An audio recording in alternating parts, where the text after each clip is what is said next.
ബഹുമാന്യനായ അധ്യക്ഷൻ, സദസ്സിലും വേദിയിലുമുള്ള പ്രിയപ്പെട്ട സുഹൃത്തുക്കളെ, കേരള യുക്തിവാദി സംഘത്തിൻ്റെ വാർഷിക സമ്മേളനം ഉദ്ഘാടനം ചെയ്യുന്നത് അഭിമാനത്തോടു കൂടിയാണ്. കാരണം 1962 തൊട്ട് 2024 വരെ അടിപതറാതെ മുന്നോട്ട് പോകാൻ കഴിഞ്ഞ, എന്നാൽ നമ്മുടെ മതേതര രാഷ്ട്രീയ പാർട്ടികളിൽ നിന്ന് കൂടി യാതൊരു പ്രോത്സാഹനവും ലഭിക്കാതിരുന്ന, എന്നിട്ടും അതിൻ്റെ ചടുലത നിലനിർത്തിപ്പോന്ന ഒരു പ്രസ്ഥാനം എന്ന നിലയ്ക്ക് കേരള യുക്തിവാദി സംഘത്തിൻ്റെ വാർഷിക സമ്മേളനത്തിൽ പങ്കെടുക്കുവാനും അത് ഔപചാരികമായി ഉദ്ഘാടനം ചെയ്യുവാനും കഴിയുക എന്നത് തികച്ചും അഭിമാനാർഹമാണ്. ഈ സമ്മേളനം നടക്കുന്നത് യു കലാനാഥൻ മാസ്റ്റർ നഗറിലാണ്. കലാനാഥൻ മാഷെ എനിക്ക് 1985 തൊട്ട് പരിചയമുണ്ടായിരുന്നു. അദ്ദേഹം കഴിഞ്ഞ വർഷം അന്തരിക്കുന്നത് വരെ, പക്ഷേ അദ്ദേഹം ഒരല്പം കിടപ്പിലായിരുന്നു. അതുവരെ അദ്ദേഹവുമായിട്ട് പല സന്ദർഭങ്ങളിലും പല വേദികളിലും കണ്ടുമുട്ടാനും സംസാരിക്കാനും ആശയങ്ങൾ പങ്കിടുവാനുമുള്ള അവസരം കൈവന്ന ഒരാളാണ് ഞാൻ. അദ്ദേഹത്തിൻ്റെ സ്മരണയ്ക്ക് മുന്നിൽ ഞാൻ ആദ്യമായിട്ട് ആദരാഞ്ജലി അർപ്പിക്കുകയാണ്. റേഷണലിസം എന്നതിൻ്റെ തർജ്ജമയായിട്ടാണ് നമ്മൾ യുക്തിവാദം എന്ന് മലയാളത്തിൽ ഉപയോഗിക്കുന്നത്. റേഷണലിസം എന്ന് പറയുന്നത് ഒരർത്ഥത്തിൽ സയൻറ്റിസം ആണ്.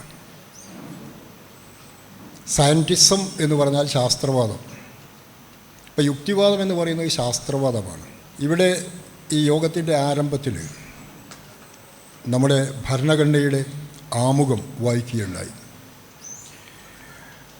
നമ്മുടെ ഭരണഘടന വരുന്ന ജനുവരി 26-ന് 75 വയസ്സ് പൂർത്തിയാക്കുകയാണ്. ഭരണഘടനയുടെ ആമുഖത്തിൽ പറഞ്ഞ കാര്യങ്ങൾ മതേതര ബഹുസ്വര ജനാധിപത്യ രാഷ്ട്രം എന്ന ആശയം പ്രാവർത്തികമാക്കാൻ ആ ഭരണഘടനയുടെ ആമുഖം മാത്രം പോരാ. അതിന് ഭരണഘടനയുടെ അധ്യക്ഷൻ തൻ്റെ പ്രസംഗത്തിൽ പരാമർശിച്ച 51A വകുപ്പിലെ പ്രസക്തമായ ചില കാര്യങ്ങൾ കൂടി അവശ്യമായും വേണം. ദൗർഭാഗ്യവശാൽ 1950 ജനുവരി 26-ന് നമ്മുടെ ഭരണഘടന അംഗീകരിക്കപ്പെട്ട സമയത്ത് ഭരണഘടനയിൽ ഈ പറയുന്ന 51A വകുപ്പുണ്ടായിരുന്നില്ല. ഭരണഘടനയിൽ അതിൻ്റെ 1-ാം ഭാഗം, 2-ാം ഭാഗം, 3-ാം ഭാഗം, 4-ാം ഭാഗം. 1-ാം ഭാഗം എന്ന് പറയുന്നത് ആമുഖം. പിന്നെ ഈ 3-ാം ഭാഗം എന്ന് പറയുന്നത് മൗലികാവകാശങ്ങൾ. 4-ാം ഭാഗം എന്ന് പറയുന്നത് രാഷ്ട്രനയ നിർദ്ദേശക തത്വങ്ങൾ. ആ 4-ാം ഭാഗത്തിന് ഒരു എ കൂടിക്കൂട്ടി പാർട്ട് 4A എന്ന് ഒരു ഭാഗമുണ്ടാക്കുന്നത് 1976 മാത്രമാണ്. 1976 42-ാം ഭരണഘടനാ ഭേദഗതി കൊണ്ടുവന്നു. അതിലുൾപ്പെടുത്തിയാണ് 51A എന്ന വകുപ്പ് പാർട്ട് 4A എന്ന ഒരു വകുപ്പ് എഴുതി ചേർത്തത്.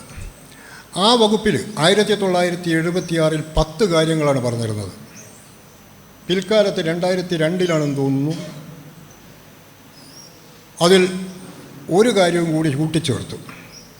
ഇപ്പോൾ നമ്മുടെ ഭരണഘടനയിലെ 51A വകുപ്പിൽ 11 കാര്യങ്ങൾ പരാമർശിക്കപ്പെടുന്നുണ്ട്. അതിലേറ്റവും പ്രധാനപ്പെട്ട ഒരു കാര്യം, മറ്റൊന്നും അപ്രധാനമാണെന്നല്ല ഞാൻ പറയുന്നത്, ഏറ്റവും പ്രധാനപ്പെട്ട ഒരു കാര്യം ആ വകുപ്പിലെ 8-ാം ഉപവകുപ്പിൽ പറയുന്ന സയൻറ്റിഫിക് ടെമ്പർ പ്രോത്സാഹിപ്പിക്കുവാനും വളർത്താനും പരിപോഷിപ്പിക്കുവാനും പൗരർ മുന്നോട്ട് വരണം എന്നതാണ്. ഭരണഘടനയുടെ 3-ാം ഭാഗം മൗലികാവകാശങ്ങളെക്കുറിച്ച് പറയുന്ന കാര്യങ്ങളാണ്. ഈ പറയുന്ന 51A വകുപ്പ്, ഭരണഘടനയുടെ പാർട്ട് 4A വകുപ്പ് എന്ന് പറയുന്നത് പൗരരുടെ മൗലിക കടമകളെക്കുറിച്ച് പറയുന്നതാണ്. ഭാഗം 3 ഫണ്ടമെൻ്റൽ റൈറ്റ്സ് പ്രതിപാദിക്കുമ്പോൾ ഈ ഭാഗം 4A fundamental duties of citizens എന്താണെന്ന് പറഞ്ഞു വെക്കുകയാണ് ചെയ്യുന്നത്. അതിലാണ് ഈ പറയുന്നത് സയൻറ്റിഫിക് ടെമ്പർ എന്ന ശാസ്ത്രാവബോധം എന്നോ ശാസ്ത്രീയ വീക്ഷണം എന്നോ ശാസ്ത്ര മനോഭാവം എന്നോ ഒക്കെ നമുക്ക് മലയാളത്തിൽ പറയാവുന്ന ആ വാക്ക് ഉൾപ്പെടുത്തിയിരിക്കുന്നത്. ഈ പദപ്രയോഗം സയൻറ്റിഫിക് ടെമ്പർ എന്ന പ്രയോഗം 1944 മുമ്പ് ഉണ്ടായിരുന്നില്ല. ഇംഗ്ലീഷ് ഭാഷയിൽ സയൻറ്റിഫിക് ടെമ്പർ എന്നൊരു പ്രയോഗം 1944 മുമ്പ് ഉണ്ടായിരുന്നില്ല. 1944 ജവഹർലാൽ നെഹ്റു ജയിലിൽ കഴിയുന്ന കാലത്ത്, സ്വാതന്ത്ര്യം കിട്ടുന്നതിന് മുമ്പ് ജയിലിൽ കഴിയുന്ന കാലത്ത് അദ്ദേഹം തടവറയിലിരുന്ന് എഴുതിയ പുസ്തകമാണ് ഡിസ്കവറി ഓഫ് ഇന്ത്യ. ഇന്ത്യയെ കണ്ടെത്തൽ എന്ന പേരിൽ അത് മലയാളത്തിലേക്ക് വിവർത്തനം ചെയ്യപ്പെട്ടിട്ടുണ്ട്. ആ ഡിസ്കവറി ഓഫ് ഇന്ത്യ എന്ന പുസ്തകത്തിൽ നെഹ്റുവാണ് സയൻറ്റിഫിക് ടെമ്പർ എന്ന വാക്ക് ആദ്യമായിട്ട് ഉപയോഗിക്കുന്നത്. 1944 എഴുതപ്പെട്ടു. പക്ഷേ 1946 ഡിസ്കവറി ഓഫ് ഇന്ത്യ എന്ന പുസ്തകം അച്ചടിക്കപ്പെടുന്നത്. അത് നെഹ്റുവിൻ്റെ കോയിനേജാണത്. ആ വാക്ക് ഇംഗ്ലീഷുകാരുണ്ടാക്കിയതല്ല. നമ്മുടെ പ്രധാനമന്ത്രിയായിരുന്ന അദ്ദേഹം പ്രധാനമന്ത്രി ആകുന്നതിന് മുമ്പ് അദ്ദേഹം കോയിൻ ചെയ്ത പ്രയോഗമാണ് സയൻറ്റിഫിക് ടെമ്പർ. പക്ഷേ ആ സയൻറ്റിഫിക് ടെമ്പർ എന്ന വാക്ക്, ആ പ്രയോഗം നമ്മുടെ ഭരണഘടനയിലെത്താൻ 3 പതിറ്റാണ്ടുകൾ പിന്നെയും കാത്തു നിൽക്കേണ്ടി വന്നു. 1950 ഭരണഘടന വന്നു. 1976 മാത്രമാണ് ഈ 42-ാം ഭേദഗതിയിലൂടെ സയൻറ്റിഫിക് ടെമ്പർ അല്ലെങ്കിൽ പൗരന്മാരെന്നിപ്പോൾ പറയാൻ പാടില്ല. കാരണം പൗരന്മാരെന്ന് പറയുമ്പോൾ അത് പുരുഷന്മാരെ മാത്രം സൂചിപ്പിക്കുന്നൊരു പദമാണ്. അതുകൊണ്ട് പൗരരുടെ എന്ന് ഇനി നമ്മൾ മലയാളത്തിൽ പറയാൻ പറ്റൂ. അപ്പോൾ പൗരരുടെ മൗലിക കടമകളിലൊന്നായിട്ട് ഈ സയൻറ്റിഫിക് ടെമ്പർ പ്രോത്സാഹിപ്പിക്കണം. അത് പൗരരുടെ കർത്തവ്യമാണ്, മൗലികമായിട്ടുള്ള കടമയാണ് എന്ന് ഭരണഘടനയിൽ എഴുതിയിട്ടുണ്ട്. ഇടയ്ക്ക് ഞാനൊന്ന് ഈ സയൻറ്റിഫിക് ടെമ്പറിൽ നിന്ന് ഒന്ന് മാറി ഒരു ചെറിയ കാര്യം പറയുകയാണ്. നമ്മുടെ ഭാഷയിൽ ഈ അടുത്ത കാലത്തായിട്ട് ഒരുപാട് ഫോബിയകൾ പ്രയോഗിക്കപ്പെടുന്നുണ്ട്. നേരത്തെ ഉണ്ട്. ഇപ്പോൾ ഇംഗ്ലീഷിലാണെങ്കിൽ നേരത്തെയുള്ള ക്ലോസ്ട്രോഫോബിയ എന്ന വാക്കുണ്ട്, സെനഫോബിയ എന്ന വാക്കുണ്ട്, ബാക്ടീരിയോഫോബിയ എന്ന വാക്കുണ്ട്. അങ്ങനെ ഒരുപാട് വാക്കുകളുണ്ട്. ഫോബിയ എന്ന വാക്കിൽ അവസാനിക്കുന്ന ഒരുപാട് വാക്കുകൾ ഇംഗ്ലീഷിൽ നേരത്തെ ഉണ്ട്. പക്ഷേ സമീപകാലത്ത് ഏറ്റവും കൂടുതൽ ഭാഷയിൽ കറൻസി നേടിയ, സമൂഹത്തിൽ കറൻസി നേടിയ ഒരു ഫോബിയാണ് ഇസ്ലാമോഫോബിയ. ഞാൻ ഇസ്ലാമോഫോബിയ എന്താണ് എന്ന് പറയാനല്ല ഇത് പറയുന്നത്. ഞാൻ ഈ ഫോബിയയുടെ കാര്യം എടുത്തിടുന്നത് മറ്റൊരു ഫോബിയ ഏറ്റവും ചുരുങ്ങിയത് ഒരു നൂറ്റാണ്ട് കാലമായിട്ടെങ്കിലും നമ്മുടെ സമൂഹത്തിൽ, കേരളീയ സമൂഹത്തിലും ഇന്ത്യൻ സമൂഹത്തിൽ പൊതുവെയും നിലനിന്നിട്ടുണ്ട്. ആ ഫോബിയയ്ക്ക് ആരെങ്കിലും എന്തെങ്കിലും പേരിട്ടിട്ടുള്ളതായിട്ട് എനിക്കറിവില്ല. ഞാൻ അതിന് എൻ്റേതായ പേരിടുകയാണ്. ആരെങ്കിലും ആ പേര് നേരത്തെ ഉപയോഗിച്ചിട്ടുണ്ടോ എന്ന് എനിക്കറിയില്ല. ആ പേര് മറ്റൊന്നുമല്ല, റേഷണലിസമോഫോബിയ എന്നാണ്. അപ്പോൾ ഇസ്ലാമോഫോബിയ എന്ന് പറഞ്ഞാൽ എന്താണ് അർത്ഥം? ഇസ്ലാം ദ്വേഷം, ഇസ്ലാമിനോടുള്ള വിദ്വേഷം, മുസ്ലിങ്ങളോടുള്ള വെറുപ്പ് എന്നൊക്കെയാണ് ഈ ഇസ്ലാമോഫോബിയ എന്ന വാക്കുകൊണ്ട് അർത്ഥമാക്കുന്നത്. എന്നാൽ റേഷണലിസമോഫോബിയ എന്നൊരു വാക്ക് നിങ്ങൾ ആരെങ്കിലും കേട്ടിട്ടുണ്ടോ? ഉണ്ടാവില്ല. കാരണം ഞാൻ കോയിൻ ചെയ്തതാണ്. വേറെ ആരും അത് ഉപയോഗിച്ചതായിട്ട് ഞാൻ കണ്ടിട്ടില്ല. ഞാൻ കോയിൻ ചെയ്യുകയാണ്. റേഷണലിസമോഫോബിയ എന്നൊരു ഫോബിയുണ്ട്. എന്താണത്? റേഷണലിസത്തോടുള്ള വിദ്വേഷം, യുക്തിവാദത്തോടുള്ള വിദ്വേഷം, യുക്തിവാദികളോടുള്ള എതിർപ്പ്, യുക്തിവാദികളോടുള്ള വെറുപ്പ്, അതിനെയാണ് ഞാൻ റേഷണലിസമോഫോബിയ എന്ന് വിളിക്കുന്നത്. അത് നമ്മുടെ സമൂഹത്തിൽ, നമ്മുടെ കേരളീയ സമൂഹത്തിലും പൊതുവെ ഇന്ത്യൻ സമൂഹത്തിലും ചുരുങ്ങിയത് ഒരു നൂറ്റാണ്ട് കാലമായിട്ടെങ്കിലും നിലനിന്ന് പോന്നിട്ടുണ്ട്, ഇപ്പോഴും ശക്തമായിട്ട് നിലനിൽക്കുന്നുണ്ട്. ഇപ്പോൾ നിങ്ങളൊക്കെ, ഞാൻ ഔപചാരികാർത്ഥത്തിൽ ഒരു യുക്തിവാദിയല്ല എന്ന് പറയുമ്പോൾ ഞാൻ ഉദ്ദേശിക്കുന്നത് എന്താണ്? ഞാൻ ഏതെങ്കിലും യുക്തിവാദി പ്രസ്ഥാനത്തിൽ ഔപചാരികമായിട്ട് പ്രവർത്തിച്ച ഒരാളല്ല. പക്ഷെ ഒരു കാര്യം, കഴിഞ്ഞ 1962 തൊട്ട് പ്രവർത്തിക്കുന്ന കേരള യുക്തിവാദി സംഘടന, ആ സംഘടനയിൽ തന്നെ അംഗങ്ങൾ എത്ര കുറവാണെന്ന് നമുക്കെല്ലാം അറിയാം. എന്തുകൊണ്ടാണ് അങ്ങനെ സംഭവിച്ചത്? അങ്ങനെ സംഭവിച്ചത് സമൂഹത്തിൽ അക്കാലത്തും അതിനു മുമ്പും പിന്നീടും നിലനിന്ന് പോന്നിട്ടുള്ള റേഷണലിസമോഫോബിയ കൊണ്ടാണ്. അതായത് യുക്തിവാദത്തോട് പൊതുസമൂഹം, പ്രത്യേകിച്ച് മതസമൂഹം വെച്ച് പുലർത്തുന്ന അങ്ങേയറ്റത്തെ കുടിപ്പകയുടെ ഫലമായിട്ടാണ് ഈ യുക്തിവാദി പ്രസ്ഥാനങ്ങളൊന്നും അത്ര വേഗത്തിൽ വേര് പിടിക്കാതെ പോകുന്നത്. വേര് പിടിക്കുമായിരുന്നു. എങ്ങനെയായാൽ നമ്മുടെ നാട്ടിൽ പ്രവർത്തിക്കുന്ന മതേതര പാർട്ടികൾ എന്ന് സ്വയം പരിചയപ്പെടുത്തുന്ന സെക്യുലർ പാർട്ടികൾ യുക്തിവാദത്തോടൊപ്പം അല്ലെങ്കിൽ റേഷണലിസത്തോടൊപ്പം നിന്നിരുന്നുവെങ്കിൽ നമുക്ക് ഒരു യുക്തിവാദി എന്ന് വിശേഷിപ്പിക്കാവുന്ന ഒരു പ്രധാനമന്ത്രി ഉണ്ടായിരുന്നു, ഒരു റേഷണലിസ്റ്റ് പ്രൈം മിനിസ്റ്റർ നമുക്കുണ്ടായിരുന്നു. ആ പ്രൈം മിനിസ്റ്റർ മറ്റാരുമായിരുന്നില്ല, അത് സാക്ഷാൽ ജവഹർലാൽ നെഹ്റുവായിരുന്നു. അദ്ദേഹം അങ്ങനെ അവകാശപ്പെട്ടിട്ടില്ലെങ്കിലും അദ്ദേഹത്തിൻ്റെ വീക്ഷണങ്ങളിലൂടെ നിങ്ങൾ കണ്ണോടിച്ചാൽ നമുക്ക് മനസ്സിലാക്കാൻ സാധിക്കും, അദ്ദേഹം ഒരു റേഷണലിസ്റ്റായിരുന്നു. അദ്ദേഹം സയൻറ്റിസത്തിൻ്റെ ഭാഗത്ത് നിന്ന ആളായിരുന്നു. അതുകൊണ്ടാണ് ഈ സയൻറ്റിഫിക് ടെമ്പർ എന്ന വാക്ക് തന്നെ അദ്ദേഹം കോയിൻ ചെയ്യുന്നത്. പിൽക്കാലത്ത് അദ്ദേഹത്തിൻ്റെ മരണശേഷമാണെങ്കിലും അത് നമ്മുടെ ഭരണഘടനയിൽ ചേർക്കാൻ കാരണവും അതുതന്നെയാണ്. ജവഹർലാൽ നെഹ്റു ഒരു റേഷണലിസ്റ്റായിരുന്നു എന്നതിൻ്റെ തെളിവാണത്. ഞാൻ പറഞ്ഞല്ലോ, ഞാൻ ഔപചാരികാർത്ഥത്തിൽ ഏതെങ്കിലും ഒരു യുക്തിവാദി പ്രസ്ഥാനത്തിൽ പ്രവർത്തിച്ച ആളല്ല. പക്ഷേ ഭാഗ്യത്തിനോ നിർഭാഗ്യത്തിനോ ഞാൻ കോളേജിൽ പഠിക്കുന്ന കാലത്ത് തന്നെ എനിക്ക് ഒരു പട്ടം ചാർത്തിക്കിട്ടി, നിരീശ്വരവാദി എന്ന പട്ടം. ഈ യുക്തിവാദികൾ എന്ന് പറഞ്ഞാൽ നിരീശ്വരവാദികൾ എന്നുകൂടി അർത്ഥമുണ്ടല്ലോ. ഞാൻ കോളേജിൽ പഠിക്കുന്ന കാലത്ത്, അതായത് ഞാൻ എൻ്റെ പ്രീ ഡിഗ്രി കോഴ്സും അതുപോലെ ഡിഗ്രി കോഴ്സും ഞാൻ പഠിച്ചത് കോഴിക്കോട് ജില്ലയിലെ ഫറൂഖ് കോളേജിലാണ്. 5 വർഷം ഞാൻ അവിടെയാണ് പഠിച്ചത്. ഫറൂഖ് കോളേജ് എന്ന് പറഞ്ഞാൽ ഒരു മുസ്ലിം മാനേജ്മെൻറ്റ് കോളേജാണ്.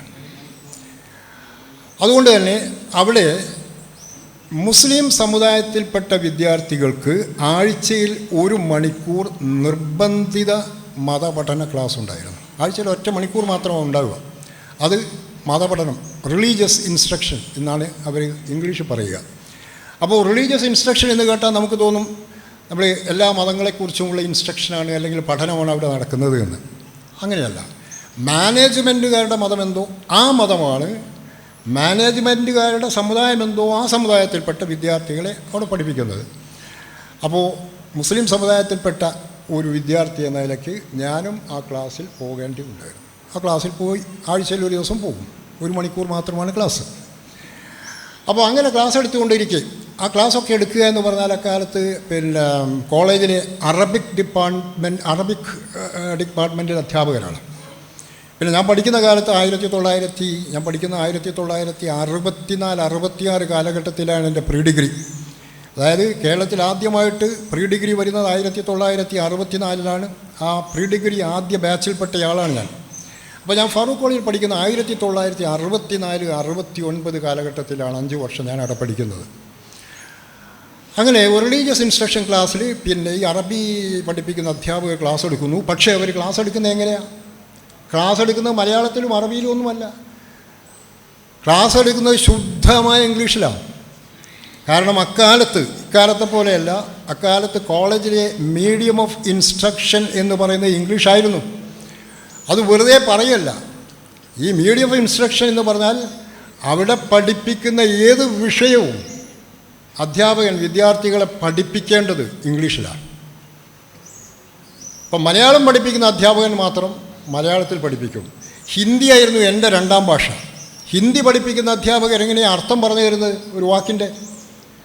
ആസ്മാൻ എന്ന വാക്ക് ഹിന്ദി ക്ലാസ്സിൽ വരുമ്പോൾ അതിന് ഹിന്ദി ലെക്ചറർ നമുക്ക് അർത്ഥം പറഞ്ഞു തരുന്നത് സ്കൈ എന്നാണ്. അതായത് ഇംഗ്ലീഷിലാണ് അതും പറയാം അർത്ഥം പറഞ്ഞു തരുന്നത്. അതുപോലെ അറബി ഭാഷ പഠിപ്പിക്കുന്ന അധ്യാപകർ അവരുടെ അറബി പദത്തിന് അർത്ഥം വിദ്യാർത്ഥികൾക്ക് നൽകുന്നത് ഇംഗ്ലീഷിലാണ്. അപ്പോൾ ഇംഗ്ലീഷിലാണ് ഈ ക്ലാസ്. അപ്പോൾ ഈ അധ്യാപകൻ ക്ലാസ് എടുത്തുകൊണ്ടിരിക്കെ പറഞ്ഞു, ഈ ലോകത്ത് ദൈവം എന്ന് പറഞ്ഞാൽ അള്ളാഹു എല്ലാം സൃഷ്ടിച്ചത് മനുഷ്യൻ്റെ നന്മയ്ക്ക് വേണ്ടിയാണ്. അപ്പോൾ ഇത് പറഞ്ഞപ്പോൾ എനിക്കൊരു സംശയം തോന്നി. എൻ്റെ സംശയം സ്വാഭാവികമായിട്ട് ഞാൻ ഉന്നയിച്ചു. ഞാൻ ചോദിച്ചു, ഈ അള്ളാഹു സൃഷ്ടിച്ചത് തന്നെയാണല്ലോ ഷെയ്ത്താൻ, അറബിയിൽ ഷെയ്ത്താൻ എന്നാണ് പറയുക, ബൈബിളിൽ സെയ്റ്റൻ എന്നാണ് പറയുക, മലയാളത്തിൽ സാത്താൻ എന്ന് പറയും, മലയാളത്തിൽ ചെകുത്താൻ എന്നും പറയും. ഈ സാത്താൻ അല്ലെങ്കിൽ ഷെയ്ത്താൻ അല്ലെങ്കിൽ ചെകുത്താനെ സൃഷ്ടിച്ചതും ഈ ദൈവം തന്നെയല്ലേ? അതും മനുഷ്യൻ്റെ നന്മയ്ക്ക് വേണ്ടി തന്നെയാണോ എന്ന് ഞാൻ ചോദിച്ചപ്പോൾ ഈ അറബി അധ്യാപകൻ പറഞ്ഞു, തീർച്ചയായും മനുഷ്യൻ്റെ നന്മയ്ക്ക് വേണ്ടി തന്നെയാണ് അള്ളാഹു ഈ ഷെയ്ത്താനെയും സൃഷ്ടിച്ചത് അല്ലെങ്കിൽ സാത്താനെയും സൃഷ്ടിച്ചത്. അപ്പോൾ അതെങ്ങനെ എന്ന് അദ്ദേഹം വിശദീകരിച്ചത് രസകരമാണ്. അദ്ദേഹം വിശദീകരിച്ചു, ഈ ലോകത്ത് നന്മയും തിന്മയും തമ്മിലുള്ള സംഘട്ടനമുണ്ട്. ഈ സംഘട്ടനത്തെ നേരിടുന്നവനാണ് മനുഷ്യർ. ആ സംഘട്ടനത്തിൽ എങ്ങനെ തിന്മയെ പ്രതിരോധിക്കണം എന്ന് മനുഷ്യന് മനസ്സിലാക്കണമെങ്കിൽ ഒരു ഉപകരണം വേണം. തിന്മ പ്രചരിപ്പിക്കുന്ന, തിന്മയുടെ വക്താവായ ഒരു ശക്തി വേണം. അതാണ് ഈ സാത്താൻ. അതിനു വേണ്ടി, അതായത് മനുഷ്യർക്ക് ഈ സംഘട്ടനത്തിൽ പരിശീലനം നൽകുവാൻ വേണ്ടിയാണ് അള്ളാഹു ഈ സാത്താനെ അല്ലെങ്കിൽ ഷെയ്ത്താനെ അല്ലെങ്കിൽ ചെകുത്താനെ സൃഷ്ടിച്ചത് എന്ന് പറഞ്ഞു. അപ്പോൾ എൻ്റെ സംശയം ഒരു കാര്യത്തിൽ ബാക്കിയൊന്നു. അപ്പം ഞാൻ ചോദിച്ചു, അങ്ങനെയാണെങ്കിൽ ദൈവം എന്തിനാണ് മനുഷ്യർക്ക് ഉപകാരം നൽകുന്ന ദൈവത്തിൻ്റെ ഉപകരണം മാത്രമായ ഈ സാത്താനെ ശപിക്കുകയും നരകത്തിലിടുകയും ചെയ്യുന്നത് എന്ന് ചോദിച്ചു. അതിന് ഒരു തൃപ്തികരമായ മറുപടി അന്ന് ആ അറബി അധ്യാപകൻ തന്നില്ല. പക്ഷേ ആ ചോദ്യത്തോടു കൂടി അന്ന് കോളേജിൽ എൻ്റെ കൂടെ പഠിക്കുന്ന കുട്ടികളും ബാക്കിയുള്ളവരും ഒക്കെ ഈ ഹമീദ് എന്ന് പറയുന്നവൻ ഒരു നിരീശ്വരവാദിയാണ് എന്ന് അവർ വിലയിരുത്തി. അങ്ങനെ എനിക്കൊരു ചാപ്പ കിട്ടി, നിരീശ്വരവാദി. അപ്പോൾ നിരീശ്വരവാദി എന്ന് വെച്ചാൽ യുക്തിവാദി. ഞാനാണെങ്കിൽ ഒരു അനുഷ്ഠാന മുസ്ലിം അല്ലതാണ്. ഞാൻ അനുഷ്ഠാനങ്ങളിൽ കോളേജിൽ പഠിക്കുന്ന കാലത്ത് തന്നെ അത്ര താല്പര്യമുണ്ടായിരുന്നില്ല. പിന്നീട് ആ താല്പര്യം നശിക്കുകയും ചെയ്തു. അതുകൊണ്ട് എന്തൊക്കെയാണ് സംഭവിച്ചത്, ഒരുപാട് കാര്യങ്ങളുടെ ഒറ്റ കാര്യം ഞാൻ മാത്രം പറയാം. പിന്നെ 1998 മലയാള മനോരമ പത്രം അന്നത്തെ പാർലമെൻറ്റ് എലക്ഷൻ നടക്കുമ്പോൾ കേരളത്തിലെ പാർലമെൻറ്റ് സീറ്റുകളിൽ ആരൊക്കെ വിജയിക്കും എന്നത് സംബന്ധിച്ച് ഒരു പ്രവചന മത്സരം സംഘടിപ്പിച്ചു. ആ പ്രവചന മത്സരത്തിൽ കേരളത്തിൽ 20 സീറ്റാണ് ഉള്ളത്. ആ 20 സീറ്റിലും ഏതേത് സ്ഥാനാർത്ഥികൾ ജയിക്കും എന്നാണ് പ്രവചിക്കേണ്ടത്. ഞാനും അതിൽ പങ്കെടുത്തു. ഞാൻ പങ്കെടുത്തത് ഹമീദ് ചേന്നമംഗല്ലൂർ എന്ന പേരിലല്ല. അന്ന് ഞാൻ കോളേജിൽ അധ്യാപകനായി ജോലി ചെയ്യുന്ന കാലമാണ്. എൻ്റെ ഔദ്യോഗിക പേരെന്ന് പറയുന്നത് AM അബ്ദുൽ ഹമീദ് എന്നാണ്. ആ പേരിലാണ് ഞാൻ പങ്കെടുത്തു. ഇലക്ഷൻ കഴിഞ്ഞു. അതിൻ്റെ റിസൾട്ട് ഇലക്ഷൻ റിസൾട്ട് വന്നു. അതൊക്കെ കഴിഞ്ഞിട്ട് മലയാള മനോരമ ഈ പ്രവചന മത്സരത്തിൽ പങ്കെടുത്ത ആളുകളിൽ ആരാണ് വിജയികൾ എന്ന് പരിശോധിച്ചു. അപ്പോൾ നോക്കുമ്പോൾ 6.5 ലക്ഷം പേര് പങ്കെടുത്തിരുന്ന ഒരു പ്രവചന മത്സരമാണത്. അതിൽ ഒരൊറ്റയാളെ എല്ലാ സീറ്റുകളും ശരിയായിട്ട് പറഞ്ഞിരുന്നുള്ളൂ. അത് ഞാനായിരുന്നു. ഈ 6 ലക്ഷത്തിൽ ഒരേ ഒരാൾ മാത്രം. അങ്ങനെയായിരുന്നു മനോരമ 1-ാം പേജിൽ കൊടുത്തത്. 6.5 ലക്ഷത്തിൽ ഒരേ ഒരാൾ, ഹമീദിന് കാർ. 1-ാം സമ്മാനം കാറാണ്. അന്ന് മാരുതി ഡീലക്സ്, മറ്റേതൊന്നും വന്നിട്ടില്ല അക്കാലത്ത്. 98-ലാണ്. മറ്റ് കാറുകളൊക്കെ ഉണ്ട്, എന്നാലും മാരുതി ഡീലക്സ് കാർ കിട്ടി. പക്ഷേ പ്രശ്നം അതല്ല. അപ്പോൾ ഈ സമ്മാനം എനിക്ക് കിട്ടുന്നത് പത്രത്തിൽ കൊടുക്കുന്നതിൻ്റെ തലേ ദിവസം മനോരമയുടെ ലേഖകന്മാർ എൻ്റെ നാട്ടിൽ വന്നു. കാരണം അതിൽ അഡ്രസ്സ് കൊടുത്തിട്ടുണ്ട്, AM അബ്ദുൽ ഹമീദ്, പിന്നെ വീട്ടുപേര്, പോസ്റ്റ് ചേന്നമംഗല്ലൂർ, മുക്കം എന്നൊക്കെ കൊടുത്തിട്ടുണ്ട്. അപ്പോൾ ഇതാരാണ് എന്നറിയാൻ വേണ്ടി മനോരമയിലെ 2-3 സുഹൃത്തുക്കൾ ചേന്നമംഗല്ലൂർ അങ്ങാടിയിൽ വന്നു. എന്നെ എന്താണ് ആരാണ് എന്നൊക്കെ മനസ്സിലാക്കാൻ പറ്റും. അപ്പോൾ അങ്ങാടിയിലെ ഒരു കടക്കാരനോട് ചോദിച്ചു, ഇന്നയാൾ അറിയുമോ? അപ്പോൾ കടക്കാരൻ ആൾ തീർച്ചയായിട്ടും അറിയും. അപ്പോൾ കടക്കാരൻ വിചാരിച്ചത് എന്താണെന്ന് അറിയൂ, എൻ്റെ മക്കളൊക്കെ ഉണ്ടല്ലോ, അവരുടെ വിവാഹവുമായി ബന്ധപ്പെട്ട് എന്തോ ആലോചനയ്ക്ക് വന്ന ആളായിരിക്കും ഇത് എന്ന് സങ്കല്പിച്ചിട്ട് പറഞ്ഞു, ആളെയൊക്കെ അറിയും, പക്ഷേ ഒരു കാര്യമുണ്ട് കേട്ടല്ലോ, അയാൾ പള്ളിയിൽ പോവില്ല, അയാൾ നിസ്കരിക്കില്ല, അയാൾ ഈശ്വര നിഷേധിയാണ്, ദൈവനിഷേധിയാണെന്ന് പറഞ്ഞു. ഇതെന്നോട് പിന്നെ മനോരമക്കാരാണ് പറഞ്ഞത്. അതായത് കാണണം. അപ്പോൾ അവിടെ നോക്കുക, റേഷണലിസമോ ഫോബിയയാണ് അവിടെ പ്രവർത്തിക്കുന്നത്. ഒരാൾ നിരീശ്വരവാദിയാണെങ്കിൽ, യുക്തിവാദിയാണെങ്കിൽ അയാളോടുള്ള വെറുപ്പ് അവിടെ പ്രകടിപ്പിക്കുക. എങ്ങനെയെങ്കിലും കല്യാണത്തിനാണ്, കല്യാണ ആലോചനയുമായിട്ടാണ് ഈ പത്രപ്രവർത്തകർ വന്നതെങ്കിൽ അത് മുടക്കുക, അതിനുവേണ്ടി അത് പറഞ്ഞത്. അപ്പോൾ ഈ റേഷണലിസമോ ഫോബിയ എന്നൊരു ഏർപ്പാടുണ്ട്. ഞാൻ തിരിച്ചു പോവുകയാണ് ഇതിലേക്ക്. ഞാൻ പറഞ്ഞു വന്നത് സയൻറ്റിഫിക് ടെമ്പറിനെ പറ്റിയാണല്ലോ. നെഹ്റുവിൻ്റെ സയൻറ്റിഫിക് ടെമ്പർ നമ്മുടെ ഭരണഘടനയിൽ എഴുതി ചേർക്കപ്പെട്ട 51A(H) വകുപ്പ് പറയുന്ന സയൻറ്റിഫിക് ടെമ്പർ അത് പ്രോത്സാഹിപ്പിക്കണം, പ്രൊമോട്ട് ചെയ്യണം. അത് പൗരന്മാരുടെ മൗലികമായ കടമകളിലൊന്നാണ് എന്ന് എഴുതി വെച്ചിട്ടുണ്ട് എന്ന് ഞാൻ പറഞ്ഞു.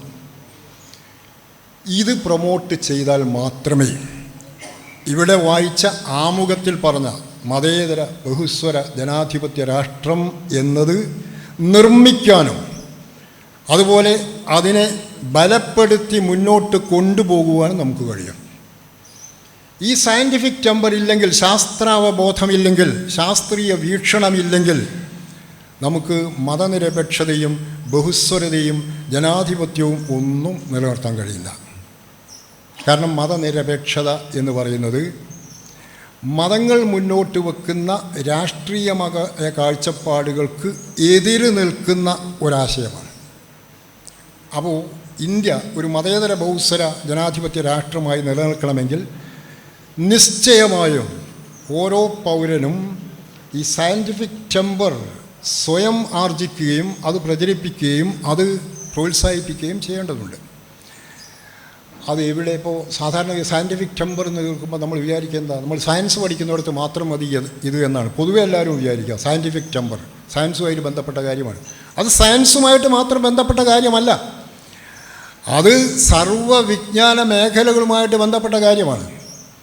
നമ്മൾ ഭൗതിക ശാസ്ത്രം പഠിക്കുമ്പോൾ മാത്രം പോരാ ഈ സയൻസ്, ശാസ്ത്രീയ വീക്ഷണവും ശാസ്ത്രീയ മനോഭാവവും ഒന്നും. സാമൂഹിക വിഷയങ്ങൾ, സാമൂഹിക ശാസ്ത്രം പഠിക്കുമ്പോഴും നമുക്ക് വേണം ഈ ശാസ്ത്രീയ വീക്ഷണം. അധ്യക്ഷൻ തന്നെ തൻ്റെ പ്രസംഗത്തിൽ സൂചിപ്പിച്ച മറ്റൊരു കാര്യം ഞാൻ ഇവിടെ പരാമർശിക്കുകയാണ്. അദ്ദേഹം പറഞ്ഞു, ഇവിടെ ചരിത്രം വക്രീകരിക്കപ്പെടുന്നു, വർഗീയ ശക്തികൾ ചരിത്രത്തെ, ഇന്ത്യ ചരിത്രത്തെ വക്രീകരിക്കുന്നുവെന്ന് തൻ്റെ പ്രസംഗത്തിൽ അദ്ദേഹം സൂചിപ്പിക്കുകയുണ്ടായി. ചരിത്രം എന്ന് പറയുന്നത് ഒരു സാമൂഹിക ശാസ്ത്ര വിഷയമാണ്, ഒരു സോഷ്യൽ സയൻസിൻ്റെ ഭാഗമാണ് ഈ ചരിത്രം എന്ന് പറയുന്നത്.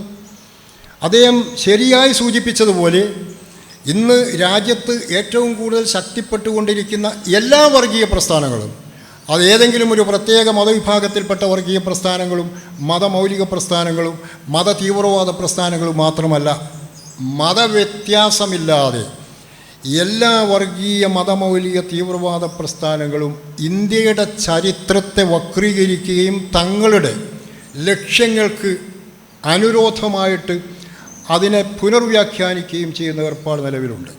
കഴിഞ്ഞ 10-20 വർഷമായിട്ട് അത് കൂടിക്കൊണ്ടിരിക്കുന്നു. 1999, 2004 കാലഘട്ടത്തിലാണ് ആദ്യമായിട്ട് BJP ഗവൺമെൻറ് 5 കൊല്ലം ഭരിച്ച അവസ്ഥയുണ്ടായത്. 2003 വരെ നമ്മുടെ വിദ്യാഭ്യാസ മണ്ഡലത്തിൽ ഉപയോഗിച്ചിരുന്ന NCERT സിലബസാണ്.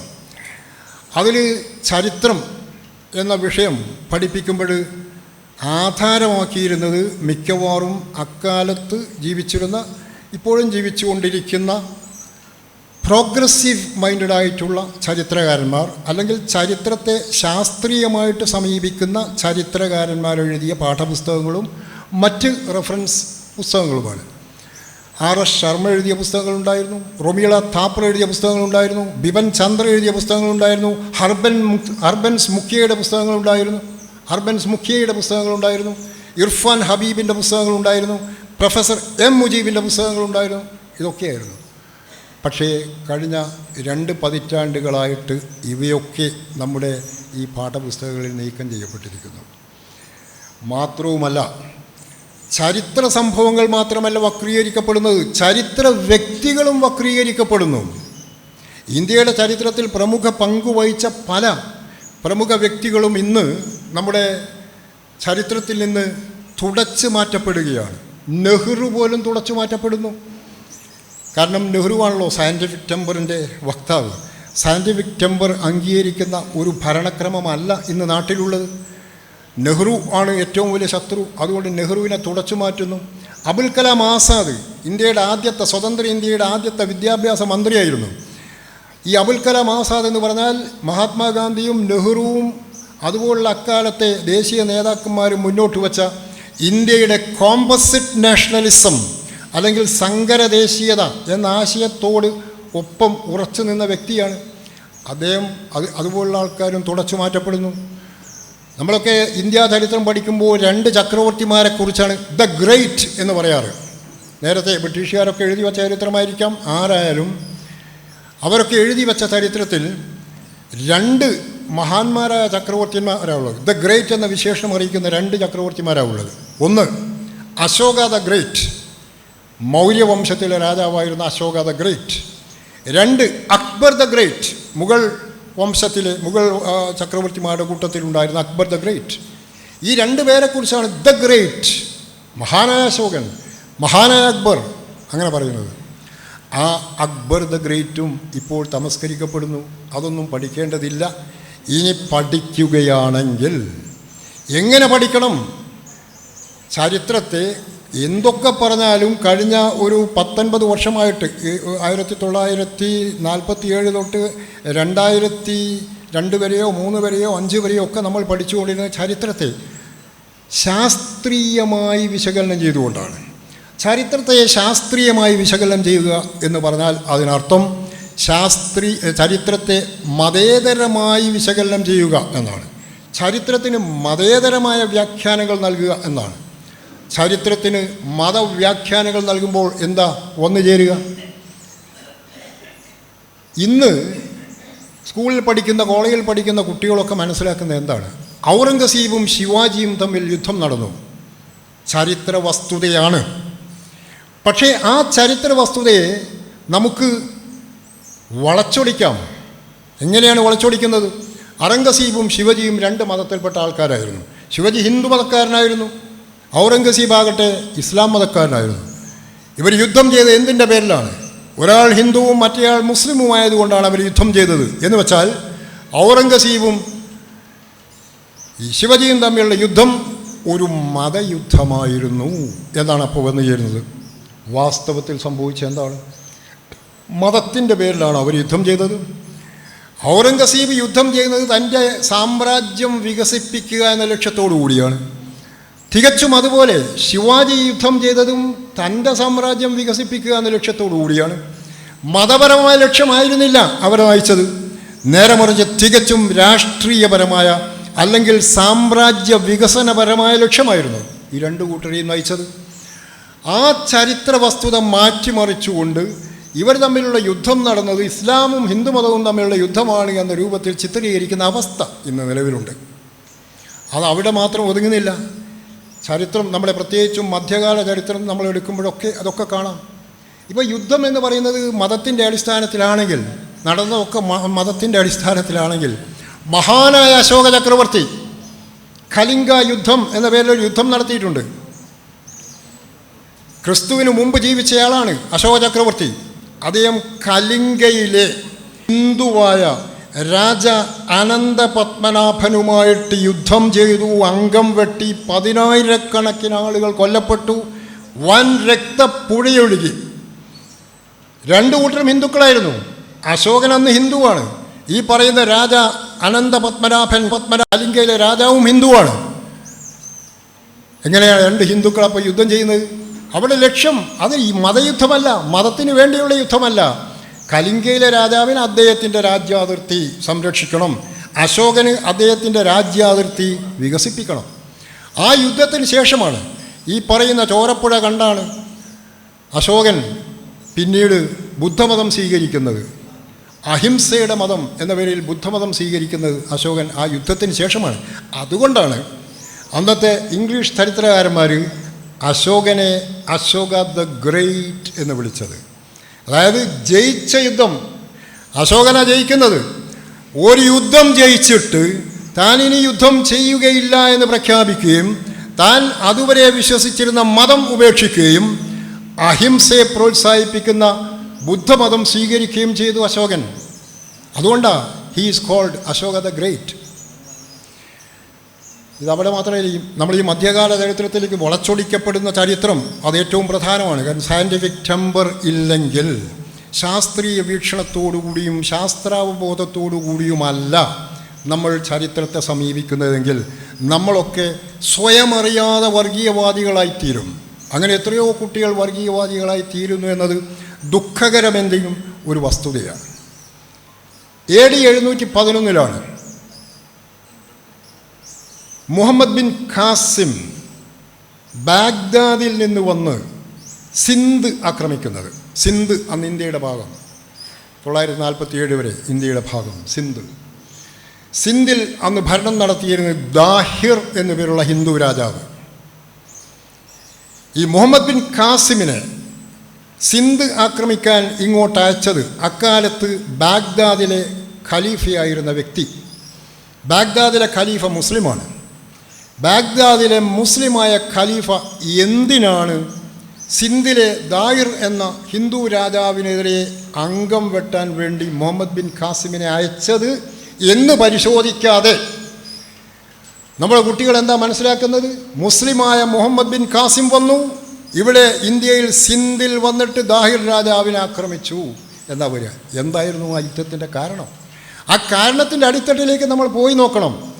ബാഗ്ദാദിലെ ഖലീഫ ഈ മുഹമ്മദ് ബിൻ ഖാസിമിനെ ദാഹിർ എന്ന രാജാവിനെതിരെ യുദ്ധം ചെയ്യാൻ അയക്കുന്നത്, ദാഹിർ എന്ന രാജാവിൻ്റെ ആളുകൾ കടൽ കൊള്ള നടത്തി, പൈറസി നടത്തി ഈ ബാഗ്ദാദിലെ ഖലീഫയുടെ കപ്പൽ അവിടെ അവരാക്രമണം നടത്തി. അതിന് പ്രതികാരം ചെയ്യാൻ വേണ്ടിയായിരുന്നു ബാഗ്ദാദിലെ ഖലീഫ മുഹമ്മദ് ബിൻ ഖാസിമിനെ AD 711 സിന്ധിലേക്ക് അയച്ചത്. എന്നിട്ട് സിന്ധിൽ വന്നപ്പോൾ ഈ മുഹമ്മദ് ബിൻ ഖാസിമിനെ സഹായിച്ചതാരാ? അതാണ് നമ്മൾ ശ്രദ്ധിക്കേണ്ട കാര്യം. മുഹമ്മദ് ബിൻ ഖാസിം ഒന്ന് വെറും 17 വയസ്സാണ്, വളർന്നു വരുന്ന ഒരു യുവാവ് മാത്രമാണ്. ഈ 17 വയസ്സുള്ള മുഹമ്മദ് ബിൻ ഖാസിം എന്ന അത്ര പരിചയമില്ലാത്ത ഈ സൈനികനെ അന്ന് സഹായിച്ചത് ഹിന്ദുവായ ദാഹിർ രാജാവിൻ്റെ ഹിന്ദുവായ സേനാപതിയാണ്. ഇത് മനസ്സിലാക്കുമ്പോഴാണ് നമുക്ക് സംഗതിയുടെ പൊരുൾ കിട്ടുക. കാരണം അവിടെയൊന്നും മതം പ്രശ്നമായിരുന്നില്ല, അക്കാലത്തൊന്നും ഒരിടത്തും മതം പ്രശ്നമായിരുന്നില്ല. അത് കഴിഞ്ഞ് അത് 7-ാം നൂറ്റാണ്ടിൽ, അതായത് 8-ാം നൂറ്റാണ്ടിൽ ആദ്യത്തിലാണ് ഈ മുഹമ്മദ് ബിൻ ഖാസിം വരുന്നത്. 11-ാം നൂറ്റാണ്ടിൻ്റെ ആദ്യത്തിലാണ് മഹ്മൂദ് ഗസ്നി വരുന്നതും ഇവിടെ സോമനാഥ ക്ഷേത്രം ഉൾപ്പെടെയുള്ള 17 പല ക്ഷേത്രങ്ങളും ആക്രമിക്കുന്നതും. മഹ്മൂദ് ഗസ്നി 11-ാം നൂറ്റാണ്ടിൽ വരുമ്പോൾ അദ്ദേഹം ആരായിരുന്നു എന്നറിയൂ?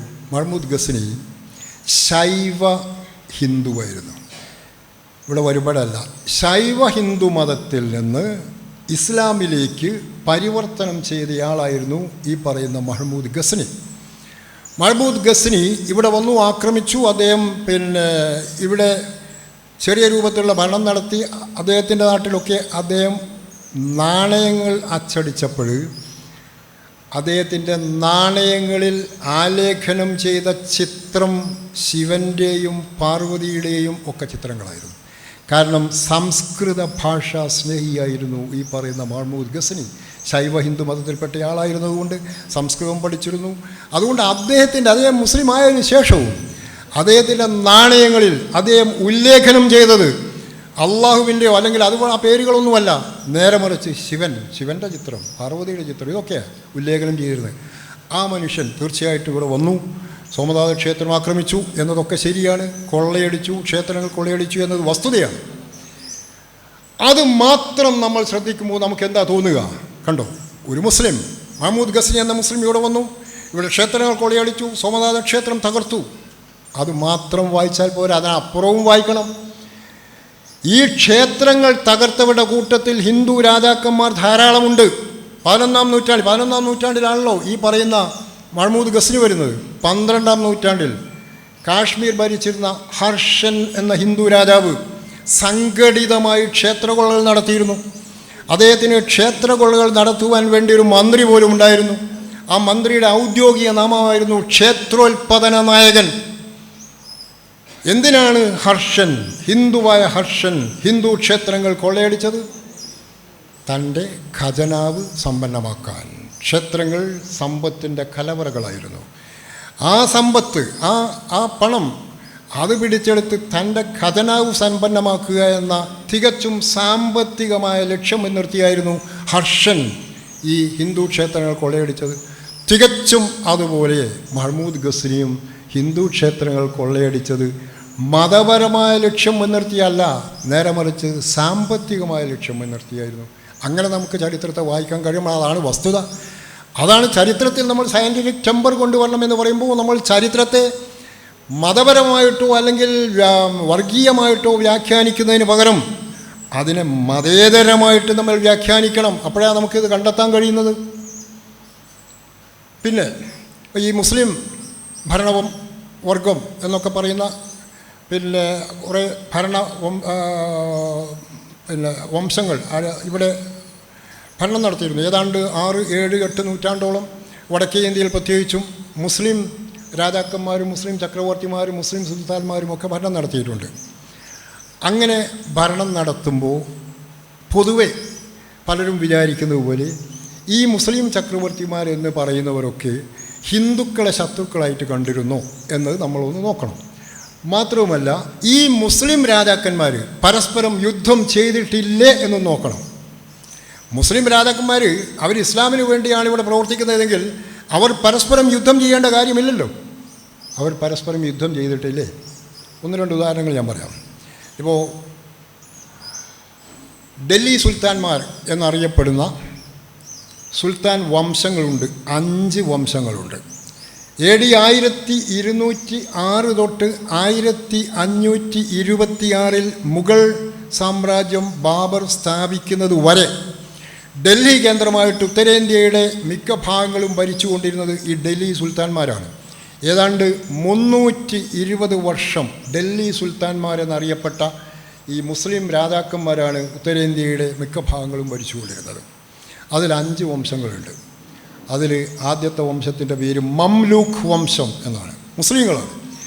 ഈ മംലൂക്ക് വംശത്തെ യുദ്ധത്തിൽ തോൽപ്പിച്ച് അധികാരം പിടിച്ചെടുത്തു ഖിൽജി വംശം എന്ന് പറയുന്ന മറ്റൊരു മുസ്ലിം വംശം. അതായത് മംലൂക്ക് മുസ്ലിം വംശത്തെ തോൽപ്പിക്കുന്നത് ഖിൽജി മുസ്ലിം വംശം.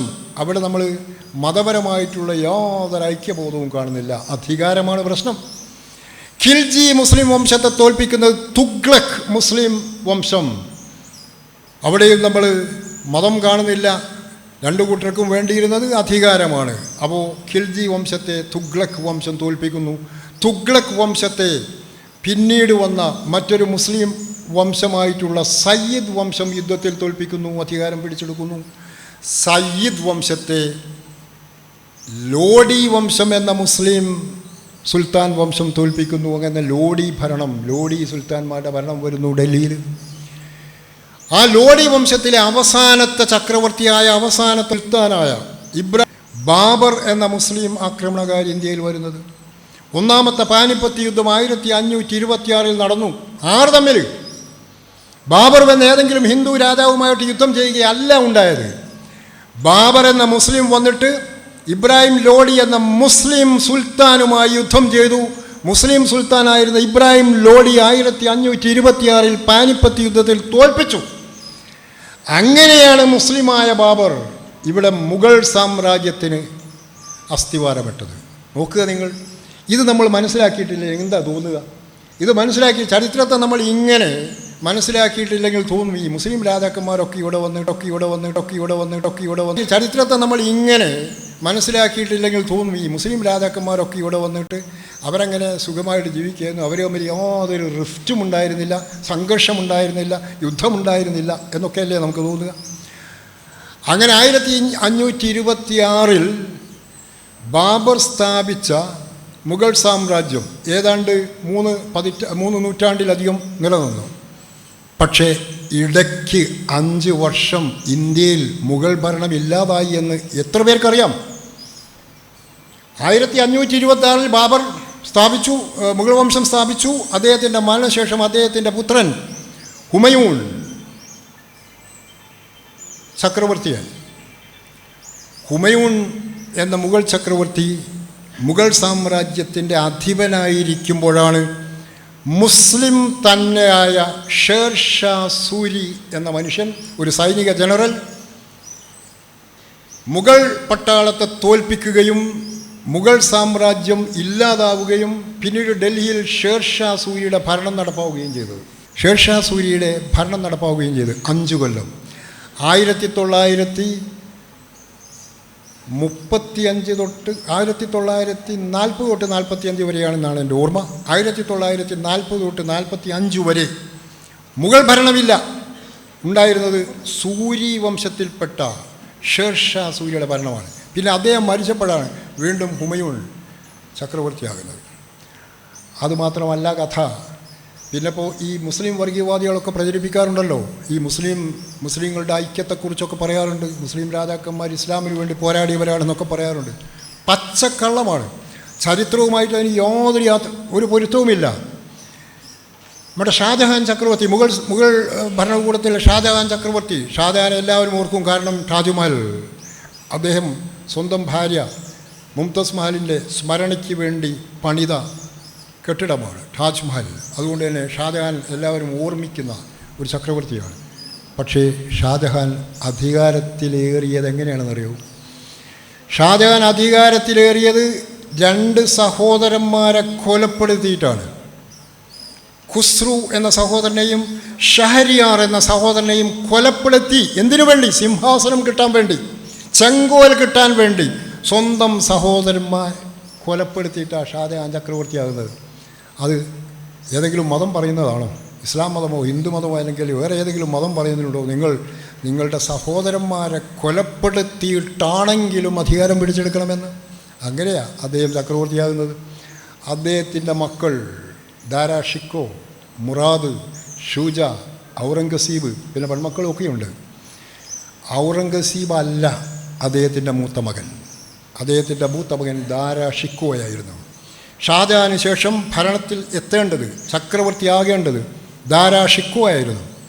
ദാരാ ഷിക്കോ എന്ന് പറഞ്ഞാൽ പ്രത്യേകം സ്മരിക്കപ്പെടേണ്ട ഒരു രാജകുമാരനാണ്.